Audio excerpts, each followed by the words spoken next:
$33.4 million budget deficit, a pricey new bridge over Barton Springs, a plan for historic Palm Park, plus two more things you should know.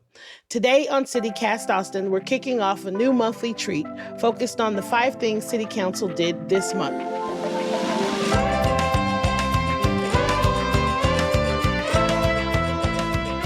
It's Wednesday, April 30th. I'm Nikki Devon, and this is what Austin's talking about.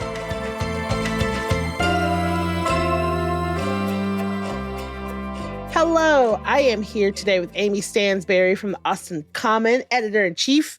It's been a busy month for Austin City Council, but before we get into all of the things, I know you have like 5 things or a couple of things we want to talk about. I want to start with the bombshell that they dropped at the start of the month, and that is the deficit, the budget deficit of $33 million. And apparently it is still growing.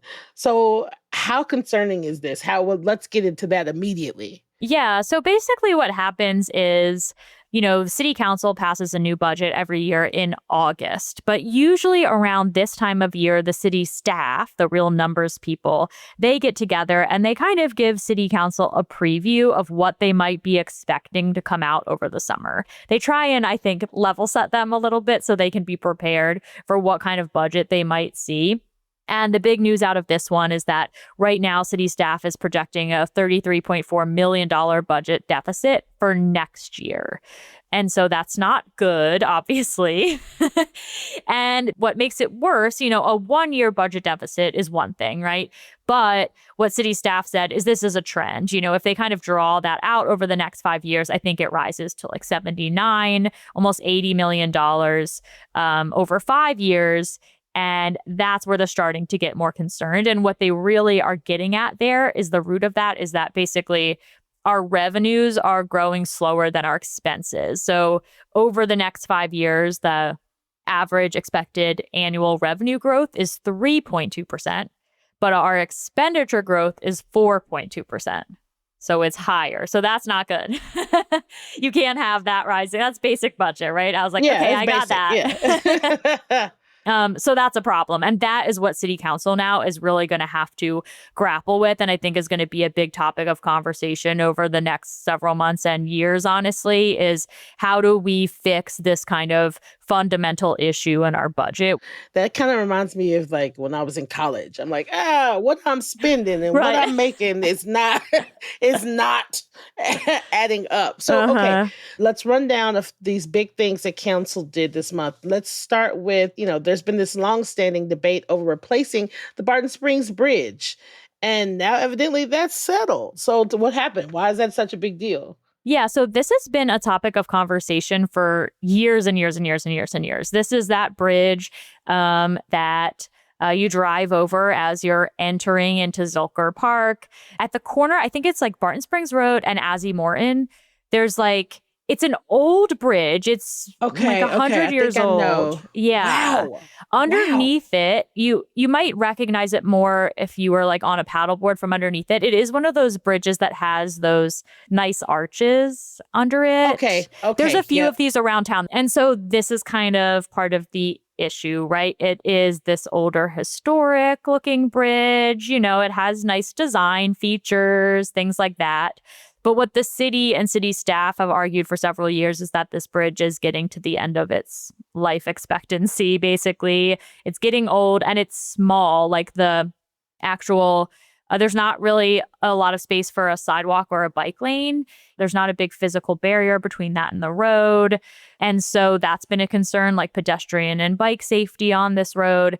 And so city council and city staff have been looking at ways to replace this bridge for a while, but some members of the community don't like this idea. It is this historic bridge. It's been there forever. Yeah. And so there's been pushback about, do we really need to replace this? Can't we just save it or renovate it in some way? And that's been a big heart of the conversation. And so did they come up with a plan yet? Or are they still trying to work that out? So they've actually kind of came up with a plan for this a few years ago. City staff already proposed several ideas for the new design of the bridge. Basically, several years ago, city staff said, hey, we think we should replace this bridge. And they had a few options. A lot of times city staff, they they do this. They'll say design alternative 1, alternative 2, Right. and they get to pick. And so there were different design options. And one of the options also was, what if we just like renovate the bridge or keep the bridge, but Yeah. sturdy it up or what have you. At the time, city council decided not to do that because it would cost about the same to just replace the bridge and it would last longer. Is kind of what city staff presented to them if they replaced it. So kind of more better bang for your buck if you just replace the bridge and then you also can improve on the pedestrian and sidewalk infrastructure. That was city staff's argument. And so city council picked one of the new designs already and things, but it wasn't funded.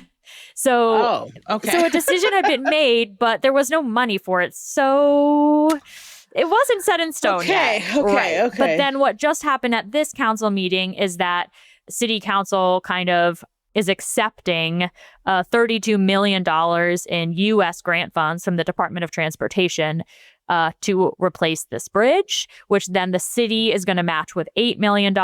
And so now work can actually happen. So now that is an expensive bridge. Yes. Yeah. Infrastructure is extremely expensive. And that's kind of part of the argument. I keep forgetting. Yeah. Two, I think it just kind of feeds into this, I think, feeling that some folks have been having, which is just like, this feels really expensive. Do we need to do this? City staff have been clear. They say, we need to. This bridge isn't super safe. There's been pushback from some residents. The Save Our Springs Alliance has pushed back against this a lot. There's been competing engineering reports. There's a lot of in the weeds I'm not going to get into about it. But I think underlying all of this conversation is this ongoing tension we've seen with Zilker Park. This push and pull between what is the future of this park? How are we spending our money on it? Are we trying to change it too much? I think there is like a little bit of this feeling that things are changing and there's concerns that are we building this bridge just so that more people can come here or we can have more festivals here or we can commercialize the park more? The city says no. Save Our Springs Alliance and some of those folks are like, they don't quite believe that. They feel like this is just a way to, if we have a stronger bridge, you can bring in more trucks people. To have more people. Exactly. But at the end of the day, city council decided to move forward with it. So it seems pretty likely we're going to have a new bridge on that road. Oh, man. It's tough. It's a tough place to be. And the council members, you could hear them grappling with it. But I think at the end of the day, it seems like this is moving forward. So if you are someone who goes to the park, you might eventually, these construction projects take a long time, but you might be eventually seeing this bridge start to change out. Wow. Mm-hmm. Blowing my mind as usual. Now, there's also recently a big ticket item on the agenda for climate pollution reduction. We're receiving $12.25 million in EPA funds. Which is kind of surprising to me under the Trump administration. A lot of this federal funding, you probably have seen, like the city of Austin has lost some federal funding already. A lot of what we're seeing right now that came through this agenda is like there's all these long processes to get money.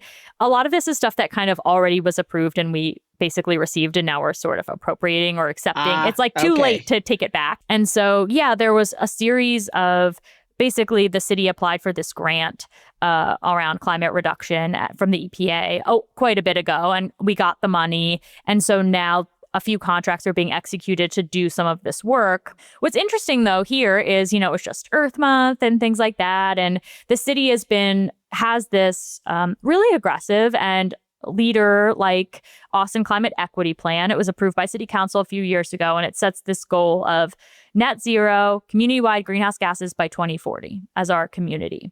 And for a while, we were doing really well. There's all these intermediate targets to get us there, right? We're not just going to wait till 2040 and hope to be at zero, right? Yeah. And so there are all these intermediate targets we're supposed to hit. Like by 2030, we should be here. By 2025, we should be at this number of greenhouse gas emissions. We've been doing really well reducing it. And over the past 5 years or so, we've kind of plateaued. We're not making as much progress as we used to. And some city leaders have been concerned about this. Like, we're falling behind on our goals. We aren't feeling maybe like this environmental leader that we once were. Yeah, right? we just had someone on talking about this. Yeah. how we're kind of plateaued right now. Yeah, exactly. And so there was a recent council meeting actually, and I think it was Councilmember Ryan Alter. He pointed out that about right now we're like 36% higher than we're supposed to be in our annual greenhouse gas emissions. And 11 of the 17 goals in the climate equity plan are in need of support or off track. So we're behind.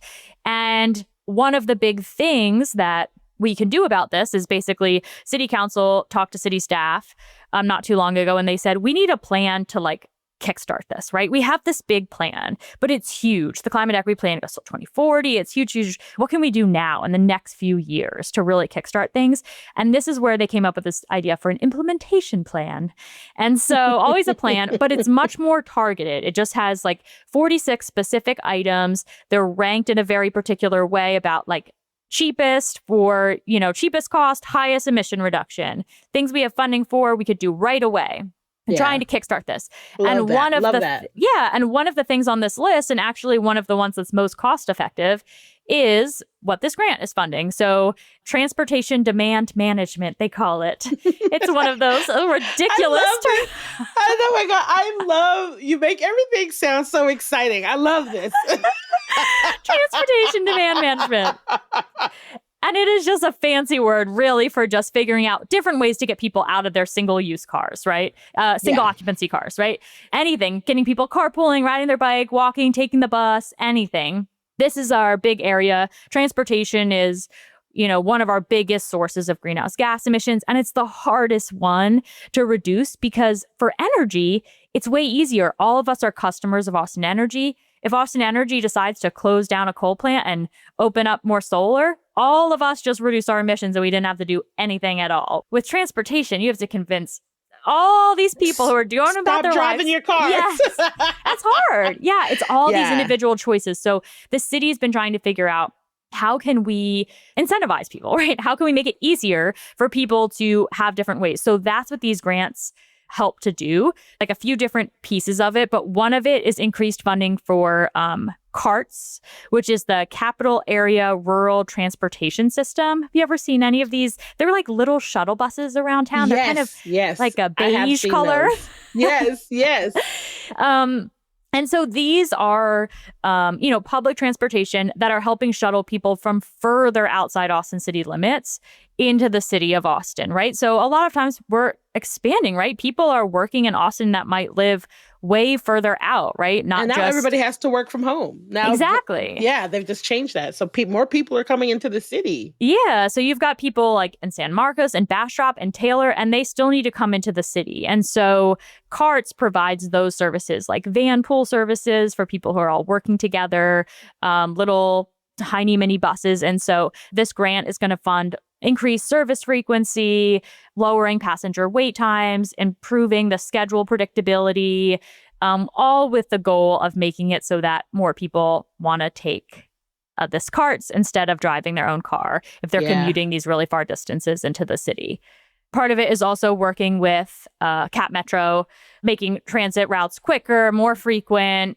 That's like the big thing, right? If you want more people to have to ride the bus, it needs to come more frequently. It needs to be more predictable. It can't be breaking down as much. So things that are just aimed at, the funding is really aimed at just improving these services, making them more reliable, encouraging more people to ride them. And then there's also one component of it, which is also some funding to monitor air pollution around these areas where we're implementing some of these things. So trying to figure out like, hey, is this working, right? If we're trying to improve bus service in certain neighborhoods, are we, improving the air quality in this area? Are more people taking these buses instead of their cars? So just kind of testing that out as well. And that part, it's not just about climate. It's also about, your lungs and just having nice air to breathe.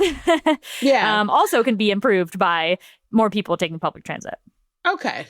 That all seems like a smart way to get things jump started, to just fix what needs to be fixed. It sounds, you know what I mean? It just sounds like we have a problem with accessibility. We have these problems that already exist. Let's start here. Let's fix this right now and then worry about the other things. I like that. It's just smart. Right. It's not reinventing the wheel, right? So many of these things, it's like, why are more people don't take public transportation? Well, it's not that easy to take, right? Yeah. So what can we do about that?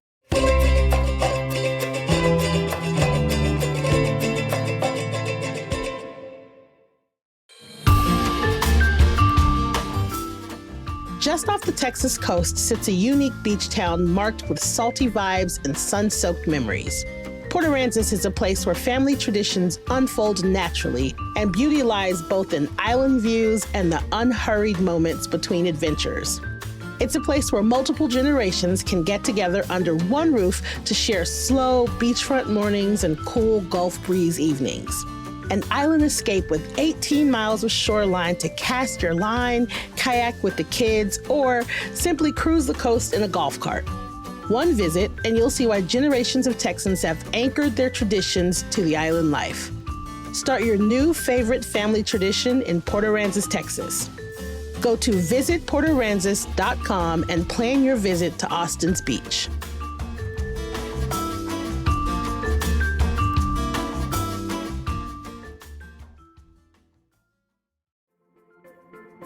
I don't know about y'all, but I'm trying to beat my sister out this year for best daughter. So for Mother's Day, I'm going to give my mama something I know she'll love. I'm going to give her the Aura frame.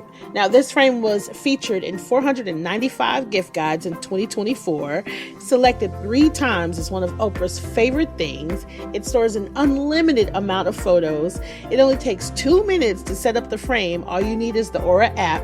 And even if you don't live 10 minutes from your mom like I do, you can send photos and 30-second live videos to the frame from anywhere. And Aura has a great deal for Mother's Day. For a limited time, listeners can save on the perfect gift by visiting auraframes.com to get $35 off plus free shipping on their best-selling Carver matte frame. That's auraframes.com. Promo code is CityCast.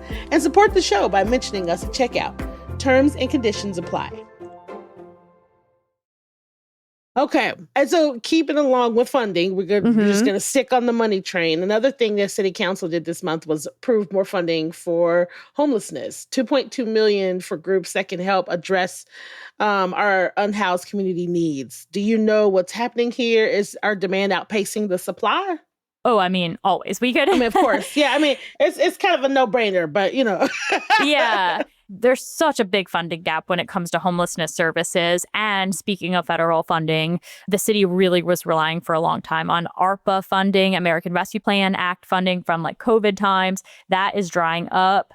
And so there's tons of things the city needs to work on. But there are a few city like homelessness related services that were approved this past month. One of them is an extension or expansion of just continuing with the HEART program, which is run with the Urban Alchemy and the Downtown Austin Alliance. The idea is it's like street teams, folks that go out into certain sections of downtown Austin on a daily basis and just kind of check in with the different unhoused folks and say, you know, what's going on? What do you need? Yeah. Are you interested in shelter? Trying to develop some relationships with them. I actually did a ride along with one of these teams a few months ago, and it was really interesting. Like the folks that are members of the team know everyone, right? They know everyone by name. It's clear they're out there in the community every day, and I love that. That relationship building is really key, right? Because a lot of times one of the big issues is folks might be hesitant to accept a city service or go to a shelter because they've been kind of screwed over in the past, right? Yeah, like you don't want to go to shelter and then lose the place you're already sleeping, and then the shelter program doesn't work and you're back on the street without any of your belongings in a week, right? Yeah. That's not good. So this program, it's also trying to be an alternative to police response. So if there's an issue where maybe someone is sleeping in the front of a business, you know, on the sidewalk in front of a business blocking the door, it's like, okay, maybe instead of sending APD, we could have a member of this team go out, chat with the person. And I was there for one of them. It was a gas station and someone was sleeping there and the store owner was like trying to run a business here. And the outreach team went out and just chatted with the person, you know, hey, you're not really supposed to be sleeping here. Here's some options for you right now. Urban Alchemy has this like oasis place. It's like a hangout spot basically near the arch. It has food and shade and that kind of thing. So they try and say, hey, come here. And then maybe while you're there, maybe we could give you a tour of the arch and get you on the wait list and just try and Yeah. slowly connect you with city services. And so that program, I think it's been going on for about a year, and it seems like the city is interested in continually funding it, at least for now, and kind of seeing where that ends up. But it seems like there needs to be this is a key piece of the equation, right? Is not just having a building and saying, "Hey, come to me if you want help and services," but going out. Yeah. Going out, making relationships. Exactly. Yeah. Can you tell me what the team is called again? Yes, Hart Austin, the Homeless Engagement Assistance Response Team. I love Yeah, this. you might I see them love around this. town occasionally. They're really trying to, I think, go out there and connect some with the community. I love this because it kind of approaches homelessness with a little bit more of a human touch. You know what I mean? I Hmm. love this. I love this idea of going out and just having conversations and talking to people and just being like, "We get it. I see you. Everybody has to sleep for sure. Also, like let's hear some alternatives. And if you want to take these alternatives, now you know about them." Because I do know a couple of people in my neighborhood for sure Hmm. that they are fine. They like their life. And I see them every now and then, give them things, make sure they're okay. And they don't want to be confined in different, you know what I mean, in different places. It adds a human touch. I think this program that I really, really dig. That's awesome. Yeah, and another kind of similar or related program that the city took some votes on again in the past month or so. There's some funding available. I think another grant fund for the city's downtown Austin community court. It seems to be universally beloved. I haven't talked to anyone who doesn't like it. Yeah. Yeah. They're changing the game, in my Yeah, opinion. exactly. Yeah. And basically, what they do, it's like a diversion court. So, folks that are experiencing homelessness that might have gotten a citation or a ticket that's really nonviolent, just kind of related to the fact that they're homeless, they can go through this downtown Austin community court and get their cases, cleaned, and also get Hmm. access to services. Again, another alternative to a policing method. And so they're trying to establish a stronger partnership with Integral Care, which provides mental health services. Hmm. And so, one of the newer programs they're rolling out is that the downtown Austin Community Court is doing these mobile court events where they actually, again, Yep. go out in the community and I help love people this. resolve their cases. Like you can Zoom with a judge and stuff right out there where people already are.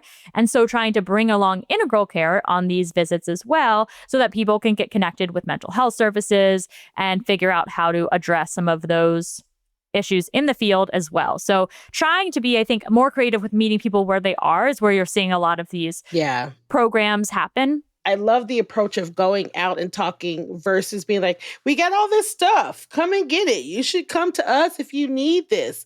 Come find us." It's like I just think our city is really, really doing like we're really trying when it comes to our unhoused community. We really are. I mean, David Gray is incredible. Like this, it's just I feel like we're trying to approach it from all of these different access points, and I'm really liking what I see. Yeah, I mean, it's a tough problem, obviously.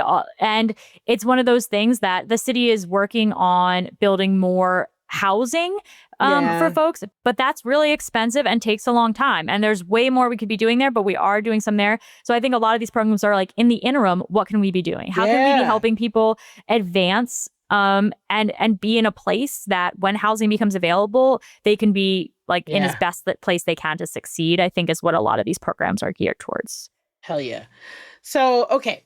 I heard there's also news about Palm Park, which is people listening don't know, is a part of Waterloo Greenway.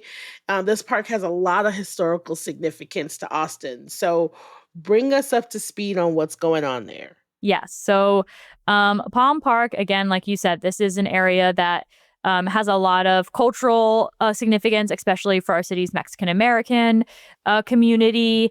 And I think a lot of hurt there too, right? The park really fell Yep. into some neglect. It wasn't really receiving the level of support from the city. The pool closed some years ago, which was really devastating to a lot of community members. And then kind of all the structure of it was removed too. I think a lot of things that the community felt like was just underinvested in. And then Yep. there's been some effort in recent years to figure out what can we do with the future of Palm Park? How can we reinvent this space a bit. And so Waterloo Greenway has been doing a lot of community events and things like that and planning to figure out what the future of this park might be. And it's not been perfect, process by any means, but I think there's been some effort made trying to figure out like how can we reinvigorate this park. And so City Council authorized just the application of a grant. They're applying for a grant for $7.5 million to implement the vision plan for the park. And so, like I said, they had these community hearings. They tried to figure out what does the community want? How can we bring some of the history back into this park and honor the community here and also bring it back to life? And so if we get accepted for this grant, this would really kickstart a lot of this effort. And it includes things like, splash pads and I think public art, really trying to reckon back to the folks that were part of this community, even some references back to that pool, really bring the space back to life with cool like nature play areas for kids and like misters and all kinds of things to make it a nice park where people want to go again. And I think like if everything went well and funding came through, like work on that might be able to start even as soon as 2026. Hesitant to ever say a year. Yeah. I mean, yeah. But basically right now, a lot of that park is being used as like staging area as they're doing construction on the confluence, the end. But that project is going to be wrapping up and then they'll be able to shift gears onto this. So this was just the city applying for a grant. But this is, I think, a good example of one of the many ways that the city tries to get projects funded, right? There are usually the funding sources for these things come from all kinds of places, right? Yeah. Like bonds and grants and other kinds of financing. They have to be creative. It's hard to make all these things happen. So it's usually a combination of funding sources. But how do we know how this redevelopment is going to honor its past? So there are some like renderings and stuff that the Conservancy, that Waterloo Greenway has put out. So there's ideas for different like art portals. They did some community events around, I think they have this idea of like a canopy that would be in the shape of the Palm Park pool. I love that. Yeah. So they have there's a bunch of different ideas that have been proposed based on community feedback of different memories that people have there that they want to try and harken back to. Their number one priority is respect Palm Park's history, including the shelter house. So I think that's also one of the historic structures. That's there. That was going to be my next question. Like, are they going to demolish the house? Like, I'm glad to hear that it doesn't look like that's going to happen. That's yes. Great. I think that people would be upset. Yeah. Yes. So I think they're trying to preserve some of that. Mm-hmm. So, okay. My last couple of questions is it's got like I'm obsessed with how hot it's getting already. It's too soon. I can't handle it. And this month, council did something to really help people kind of prepare to stay cool over the summer. They changed the building code to require that all homes have AC. Now, first of all, I don't understand why any home would not have AC. I know it's cost prohibitive, so that probably is some of the reason for some homes, but also we are in Texas. What is going on? How difficult, and why was that? Was it difficult to get that through? Was there any opposition to that? Like, it's unclear like how many homes in Austin don't have access to AC. Like, it's probably a fairly low number, but I think they just want to be sure that this is part of it. So it requires that they have some form of air conditioning. And then the big thing, I think, is that it be capable of cooling homes to a temperature of 15 degrees lower than outside. And that the home be below 85. Putting it in the code like this also gives, I think, renters a little bit of agency, right? You want to make sure like, okay, maybe there is AC, but it doesn't work, right? How many times have you had that happen? It's not just about having the AC, but also that it is keeping your home at a safe level below 85 degrees at the very least, right? Before there was a regulation that says if you already have an air conditioner, it has to work to a certain level. But if it didn't have air conditioning, there was no rule forcing a landlord to install some sort of equipment. It doesn't have to be central AC. It could be a window unit, just something. Yeah. The city pretty regularly updates all of these codes, which sounds so boring, like the electrical code, the property maintenance code, the building code. And these are usually in some way referencing national standards or best practices. Okay. So these kind of boring things are ways to sometimes put in some protections for folks. Okay. Now, have they been talking about this for a while, or is this like, how long has this been in the works? It's something that I think Mayor Pro Tem Vanessa Fuentes' office has been really focused on. Okay. Not hugely controversial at the city level, but I think there have been some attempts larger, like statewide and things like that, to guarantee that. I'm not sure that they've had a ton of success, but at the city level, I think in general, especially, I think Council Member Fuentes and her office have been trying to figure out ways to really been into the renters' rights agenda, I think is what she's been calling it. And so looking for ways to strengthen the rights of renters. And I think generally the assumption would probably be here that this rule is really applying to a renter, right? To make sure your landlord has installed that. If it's your own house, you probably have AC in it. So I think it's just another additional way to continue to figure out any ways to help renters out, because it's not easy out there. It's not easy. No. Amy, is there anything that we forgot to cover? Did we hit all of your 5? We hit all my 5, but I have one, maybe like an action item or a thing to look forward to. Yeah. Okay. Yes. Give it to me. Yes. So like a preview is for people who cannot wait, like, oh, what is city council going to do next? Like, tell me more. All 6 of us. Yes. Next month, City Council is going to make a big decision about what to do with the future of caps and stitches over I-35. Oh, finally. Finally, rubber is hitting the road. So if you're someone who's been following this issue and you have opinions about it, now is a great time to start emailing your council member, because they have to make some tough choices about this. I think the consensus or the debate has been these caps and stitches seem cool. A lot of people think, yeah, that'd be cool. It'd be nice to cover parts of I-35 or the park, but it's extremely expensive. And so do we want to pay for that? Or would we rather, if we're going to spend that kind of money, spend it on parks all over the city or on affordable housing or any of our other many priorities? Other things. So that is a big, big, big decision. I'm sure there will be next month when I come and talk to you, we'll have a recap on that. That is going to be some juicy city council meetings. So. Oh my God, I can't wait. And also, to that point, everybody, you can go to the meetings and sit in on the meetings. You can sign up to speak at the meetings.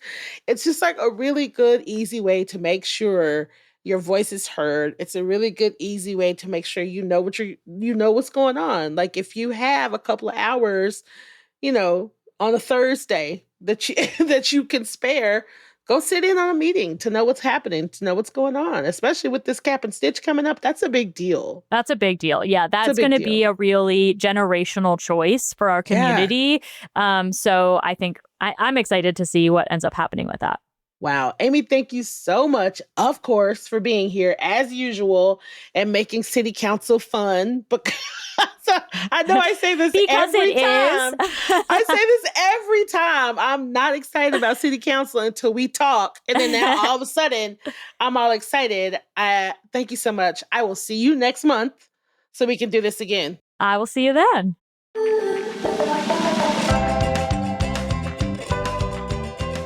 That's all for today here on CityCast Austin. You can find links to Amy's website and social media in our show notes.